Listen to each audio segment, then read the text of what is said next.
संसदेत नारी शक्ती वंदन विधेयक मांडून ते फेटाळलं म्हणून रस्त्यावर उतरलेल्या त्या समस्त महिलांना माझी विनंती आहे की महाराष्ट्रात स्वप्ना पाटकर ही एकच केस नाही, अशा असंख्य भगिनींना तुमच्या मदतीची गरज आहे, तुमच्या आवाजाची गरज आहे. त्यांना मदत करा, त्यांच्यासाठी रस्त्यावर उतरा. एका बाईचा विनयभंग करणारा, आई बहिणींवरून शिव्या देणारा एक माजोरडा राजकारणी, संपादक आजही त्या महिलेला बिनधास्त छळतोय आणि आपण इकडे नारी शक्तीला वंदन करण्याच्या बाता करतोय.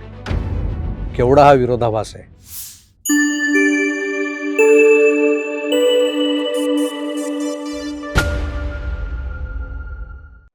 आज सकाळ सकाळीच एका ट्विटनं माझं लक्ष वेधलं.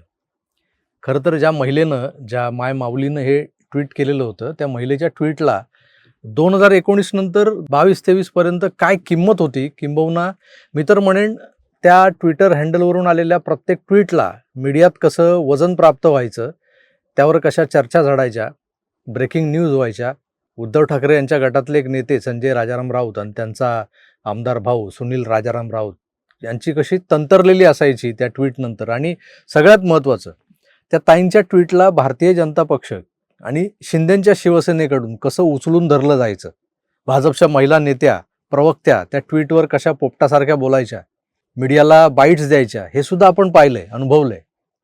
आता तुम्ही विचाराल की ही कोण आहे, म्हणजे ही बाई कोण आहे त्या ताई ज्यांच्या ट्विटबद्दल आज तुम्ही एवढं विस्तारानं बोलताय. खरं आहे तुमचं. नुसत्या भाजप सेनेनंच नाही तर मी स्वतः देखील त्या ताईंच्या ट्विट्सवर अनेकदा व्हिडिओज केलेले आहेत. आमच्या एका सहकारी यूट्यूबर मित्रानं तर त्यांची मुलाखत घेतलेली आहे. एवढं सांगितल्यानंतर तुम्हाला मी कुणाबद्दल एवढं सगळं सांगतोय किंवा बोलतोय ते नाव समजायला अडचण येणार नाही. अर्थात ते नाव म्हणजे स्वप्ना पाटकर. संजय राजाराम राऊत नावाच्या एका मस्तवाल राजकारण्याच्या अहंकाराला ज्या महिलेनं आपल्या निर्धारानं आणि करारी बाण्यानं जगासमोर आणलं, राऊतांचा सो कॉल्ड सुसंस्कृतपणाचा बुरखा फाडला, वैचारिक संपादक पद वगैरे जे काही भूषवत होते, तर ते कसं गटारगंगेतून आलेलं आहे हे उघड केलं त्या स्वप्ना पाटकर. 2019च्या आधी ज्यांना मीडियासकट तत्कालीन विरोधी पक्षानं डोक्यावर बसवलं होतं, त्या विस्फोटक ट्विटर क्वीन ज्यांना म्हणू शकतो आपण, स्वप्ना पाटकर, आज त्या कुठल्या गुमनामीच्या अंधारात हरवलेल्या आहेत? तुम्हाला नाही असले प्रश्न पडत? जसे निवडणुकीच्या काळात आपल्या प्रचारासाठी आवश्यक असणारे सामान्य सतरंजी उचले कार्यकर्ते, आमच्यासारखे बऱ्यापैकी लोकप्रिय यूट्यूबर जसे या लोकांना हवे होते आणि आज सत्तेत बसल्यानंतर नकोसे झालेले आहेत, तशाच नियमांनुसार आज स्वप्ना पाटकरांची ही उपयोगिता संपली की काय? ज्या महिलेवर संजय राऊतांकडून अन्याय अत्याचार झाला आहे आणि जे उघडं नागडं सत्य आहे, आजही सोशल मीडियावर किंवा यूट्यूबवर जाऊन तुम्ही जर पाहिलं तर ती ऑडिओ क्लिप उपलब्ध आहे. कुठल्याही बीप विना राऊतांनी पाटकरांना दिलेल्या शिव्या आपण ऐकलेल्या आहेत, ज्या आजही अनेक जण चवीनं ऐकतात. संजय राऊत ॲब्यूज वुमन असं काहीतरी टाकलं की तिकडं ती क्लिप येते आणि ती ऐकल्यानंतर त्यावर काय कारवाई झाली आजवर, हा प्रश्न उभा राहतो. कोर्टात हा आवाज माझा नाही असं संजय राऊतांनी सांगितलं. कोर्टात म्हणण्यापेक्षा पोलिसांना जबाब दिला तेव्हा.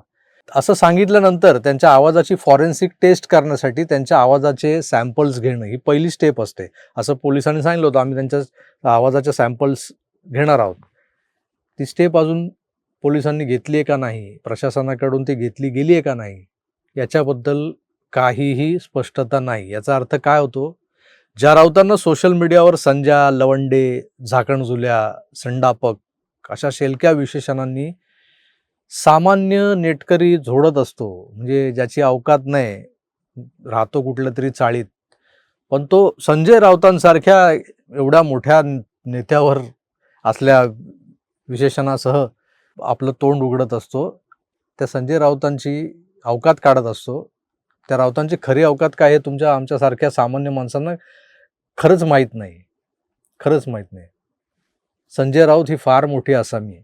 त्यांना कोणीही हात लावू शकत नाही, एवढा त्यांचा दरारा आहे, दबदबा आहे. अलिबागचे म्हणजे त्या किहीमचे बंगले, जमिनी, इतर प्रॉपर्टीज ज्या स्वप्ना पाटकरांच्या नवऱ्याच्या म्हणजे सुजित पाटकरच्या मध्यस्थीनं खरेदी केल्या गेल्या, हडपल्या गेल्या, त्यावर मालक म्हणून खरेदी खत बनवताना स्वप्ना सुजित पाटकर हे नाव लावलं गेलं. काही जमिनींच्या खरेदी खतावर सौभाग्यवती रश्मी उद्धव ठाकरे, सौभाग्यवती मनीषा रवींद्र वायकर ही नावं देखील लावली गेली. आणि हे काय गुपित राहिलेलं नाही, हे मागेच उघड झालंय. मोठं गाजलं होतं. किरीट सोमय्यांनी हे प्रकरण उघड केलं होतं. पण 103 दिवसांचा आर्थर रोडचा तुरुंगवास वगळला तर राऊतांना याचा काहीही त्रास झालेला नाही. स्वप्ना पाटकरांचे पती सुजित पाटकर हे संजूबाबा राऊत भांडूपवाले यांचे निस्सीम भक्त आहेत. त्यामुळे त्यांनी तर केव्हाच आपल्या बायकोला वाऱ्यावर सोडलेलं आहे. घटस्फोटापर्यंत प्रकरण गेलेलं आहे ते.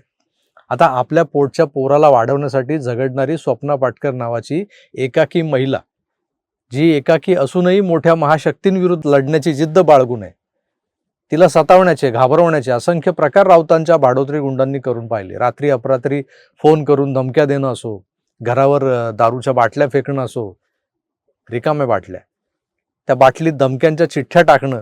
कहर म्हणजे स्वप्ना पाटकरांच्या घरात यांनी एक विषारी साप सोडला होता मागे. व्यंकटेश उप्पर नावाचा एक सिक्युरिटी गार्ड जो एका एजन्सीत कामाला होता, त्याला यांनी स्वप्ना पाटकरांच्या मागावर ठेवला होता. तो या बाई घराबाहेर पडल्या की त्यांचा पाठलाग करायचा. एरवी त्यांच्या कलिनामधल्या त्या घराबाहेर समोर एक पान टपरी आहे, तिथं उभा राहून टेहळणी करत असायचा दिवस रात्र.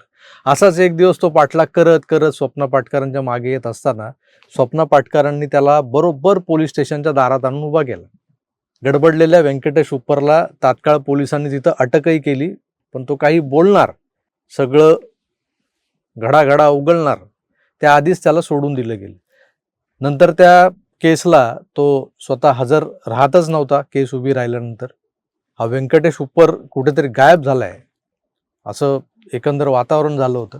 त्यावेळेला व्यंकटेश उप्परचा मनसुख हिरण झाला की काय अशा शंका यायला लागल्या. मी एकटाच माणूस आहे ज्यानं या व्यंकटेश उप्परबद्दल वारंवार प्रश्न उपस्थित केलेले आहेत, पण त्याकडे प्रशासनाचं अजिबातच लक्ष नाही आहे. त्या व्यंकटेश उप्परचं पुढं काय झालं हा प्रश्न आजवर अनुत्तरितच आहे. त्यामुळे संजय राऊतांना या प्रकरणात हात लावणं हे तर मला अशक्यप्रायच वाटतंय.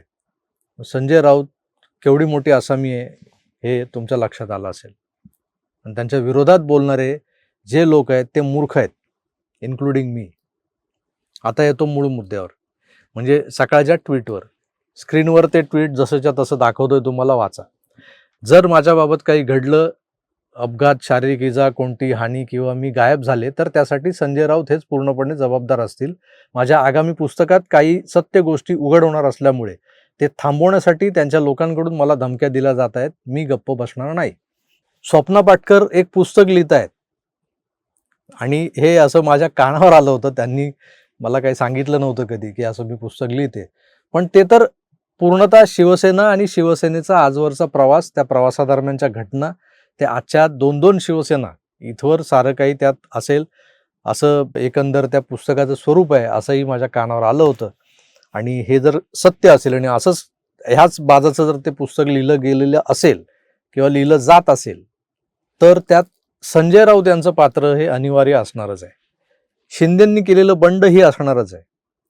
उद्धव ठाकरेंच्या मातोश्रीचे तळघर आणि हे इतर गोष्टी सगळ्या ज्या आहेत त्याही असणार आहेत. या सगळ्या मागची पार्श्वभूमी किंवा या सगळ्या घटनांबद्दल पडद्यामागची स्टोरी तर त्या पुस्तकात नक्कीच असणार. पण हे पुस्तक जर स्वप्ना पाटकर लिहित आहेत तर त्यात बऱ्याच इनसाइड माल मसाला असणं शक्य आहे. हा मसाला नव्हे तर दारुगोळाच असेल याची मला खात्री आहे. तशीच खात्री संजय राऊतांना देखील असणार. त्यांचं हे पुस्तक पूर्ण होऊ नये यासाठीच मागच्या काही वर्षांपासून बरेच प्रयत्न केलेले गेले असावेत. अडथळे हे जे काय उभे केले गेले ते त्यासाठीच असणार असं आता मला वाटतंय. तर आता सिच्युएशन काय आहे, पुस्तक लिहिता येऊ नये यासाठी प्रयत्न झाले, त्या ज्या कच्च्या मसुद्यावर संपादकीय संस्कार होऊ नयेत म्हणून प्रयत्न झाले. आता ते कुठल्याही प्रकाशकानं छापू नये हे प्रयत्न सुरू झाले. त्यासाठी जे काही करायचं आहे ते आता सुरू आहे. स्वप्ना पाटकरांना मोकळा श्वास घेता येऊ नये यासाठी त्यांच्या भोवती दुष्टचक्रांचा फास जो काय आवडला जातोय त्यात पाटकर गुदमरत आहेत. त्यांचं आजचं ट्विट हेच सांगून जात आहे आणि ते तुम्हाला उमगतंय का ते बघा फक्त. सुदैवानं त्यांना पोलीस प्रोटेक्शन आहे बहुधा, मला खात्री नाही आहे, पण असावं त्यांना पोलीस प्रोटेक्शन. पण आज त्यांना त्यांचा व्यवसाय करता येत नाही आहे. काही बंधनं घातली गेली आहेत. कुठलंही काम मिळत नाही आहे. कोणी काम देत नाही आहे. का? कोणाची भीती वाटते? आणि यामुळे त्यांची आर्थिक कोंडी करून ठेवली आहे. यात कुणी त्यांना मदत करावी असं तर त्यांचं म्हणणं नाही आहे. मला फोनपे, जीपे करून मदत करा असं त्या म्हणत नाही, कारण ती बाई स्वाभिमानी आहे. जी संजय राऊतांना नडते ती काय लोकांसमोर पदर पसरेल काय? पण काल ज्यांनी स्वप्ना पाटकर हे नाव उद्धव ठाकरे गट आणि संजय राऊत यांच्या विरोधात हत्यारासारखं वापरले ना, त्यांनी तरी या भगिनीला वाऱ्यावर सोडता कामा नये. संसदेत नारी शक्ती वंदन विधेयक मांडून ते फेटाळलं म्हणून रस्त्यावर उतरलेल्या त्या समस्त महिलांना माझी विनंती आहे की महाराष्ट्रात स्वप्ना पाटकर ही एकच केस नाही, अशा असंख्य भगिनींना तुमच्या मदतीची गरज आहे, तुमच्या आवाजाची गरज आहे. त्यांना मदत करा, त्यांच्यासाठी रस्त्यावर उतरा. एका बाईचा विनयभंग करणारा, तिला आई बहिणींवरून शिव्या देणारा एक माजोरडा राजकारणी, संपादक आजही त्या महिलेला बिनधास्त छळतोय आणि आपण इकडे नारी शक्तीला वंदन करण्याच्या बाता करतोय. केवढा हा विरोधाभास आहे. हा विरोधाभास मिटवणं, नष्ट करणं हे तुमच्याच हातात आहे. तुमचा तुम्हीच विचार करा आणि कमेंट्समध्ये जरूर व्यक्त व्हा. कारण यावर काय बोलायचं आणि किती बोलायचं, खरोखर प्रश्न पडतोय. मी तुर्तास इथेच थांबतो. पुन्हा भेटूच. तोवर आपली काळजी घ्या आणि पाहत राहा आपलं आवडतं यूट्यूब चॅनल आकार DG9. धन्यवाद. नमस्कार.